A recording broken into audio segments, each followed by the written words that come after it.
कि हमारा खरीफ सीज़न में आप जानते हैं कि पैडी हम लोगों का एक स्टेपल फूड है कश्मीर के बीच में, और तकरीबन 1,29,000 हेक्टेयर एरिया के ऊपर पैडी की ट्रांसप्लांटिंग जो है वो की जाती है। इस साल शुरुआत के दिनों में जब हमें सीडलिंग तैयार करने के लिए नर्सरी तैयार करनी थी और नर्सरी के बीच में हम लोगों ने सीड की सोइंग की थी, तो क्लाइमेटिक कंडीशन उस वक्त कुछ वैसी थी कि बहुत लगातार ज़्यादा बारिशें होगी, और जिसकी वजह से कुछ खदशात जो थे फार्मर के लेवल पे भी थे और हमारे लेवल पे भी। लेकिन अल्लाह का शुक्र है कि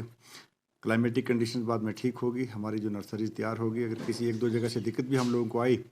कि लॉन्ग रन ये क्रॉप हमारी जो है ये सस्टेन कर पाए अच्छे तरीके से, तो टाइमली एक कंपेन स्टार्ट की गई जिसको हमने खरीफ कंपेन का नाम दिया। पैडी ट्रांसप्लांटिंग डे मनाया गया। उस पैडी ट्रांसप्लांटिंग के हवाले से, क्योंकि बेसिक ऑब्जेक्टिव ये था कि अगर ये 21 जून से पहले मैक्सिमम पैडी की ट्रांसप्लांटिंग हो जाती है तो क्रॉप को जो ग्रोथ और डेवलपमेंट के जो स्टेजेस हैं वो पूरे दिन मिल जाते हैं। तो इंशाल्लाह वही हुआ, और जो 5% से 6% के बीच में जो 21 जून के बाद हुई थी उसको भी हमने कोशिश की कि कंप्लीट कर लिया गया बाय 30 जून। और उसके बाद क्लाइमेटिक कंडीशंस वैसे रही कि चाहे रेनफॉल के लिहाज से हों चाहे टेम्परेचर के लिहाज से हों, तो क्रॉप का ग्रोथ एंड डेवलपमेंट बड़े स्मूथली चला, अच्छा काम हुआ। तो आज की डेट में मैं फ़ख्र से ये बात कहता हूँ कि पिछले सालों की मुनासबत से इस साल जो पैडी के हमने क्रॉप कास्ट लिए हैं, क्योंकि अभी हम सिर्फ ड्राई वेट तक पहुँचे हैं, अभी अब जब हम उसका वेट वेट करेंगे तो ड्राई वेट के ऊपर पिछले साल के आदाद शुमार से तकरीबन 5 से 7-10% जो है पैडी की प्रोडक्टिविटी जो है वो बढ़ी है। तो फाइनल आदाद शुमार इसी एरिया के लिहाज से हमारे पास कितनी आई, इसके आदाद शुमार जो हैं जब हमारा ड्राई वेट हो जाएगा फिर उसका टेस्ट वेट लिया जाएगा, नंबर ऑफ़ ग्रेन्स कितने आए, बाकी जितने भी लवाजमात करते किए। लेकिन अल्लाह का शुक्र कि पैडी की क्रॉप बहुत बढ़िया थी और टाइमली बारिश होगी कि जब हमारी क्रॉप की इस वक्त मोर देन 97 to 98% हार्वेस्टिंग हो गई है। किसी जगह इक्का दुक्का जहाँ जो बारिश हुई थी उसकी वजह से हार्वेस्टिंग नहीं हुई,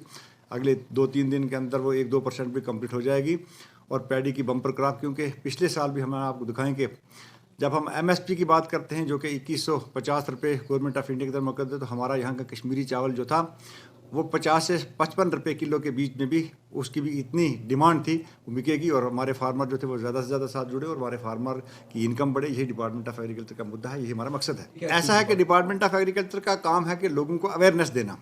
वो हम लोगों को अवेयरनेस देते रहते हैं वक्तन फ़वक्तन। लेकिन जो ज़मीन का डोमेन है, जो ज़मीन की कस्टोडी है, वो रेवेन्यू डिपार्टमेंट के पास है। तो हम कोशिश करते रहते हैं कि डिविजनल एडमिनिस्ट्रेशन या डिस्ट्रिक्ट एडमिनिस्ट्रेशन जितनी भी हैं कि उनके साथ मिलके अवेयरनेस प्रोग्राम करते हैं कि जितनी ज़्यादा से ज़्यादा एग्रीकल्चर लैंड को हम सेव कर सकें, वो हम लोगों को बचानी है। क्योंकि फ्यूचर ऑफ हमारी जनरेशन जो है, बच्चे और बच्चियाँ हैं, उनका जो फ्यूचर है वो एग्रीकल्चर के ऊपर डिपेंड करता है। और एग्रीकल्चर पर जब वो चीज़ें डिपेंड करती हैं तो सारे का सारा निर्भर है कि जब ज़मीन होगी तो वर्टिकल एक्सपेंशन में जाने से बेहतर यही रहेगा कि हॉरिजॉन्टल एक्सपेंशन में जितना ज़्यादा स्कोप है,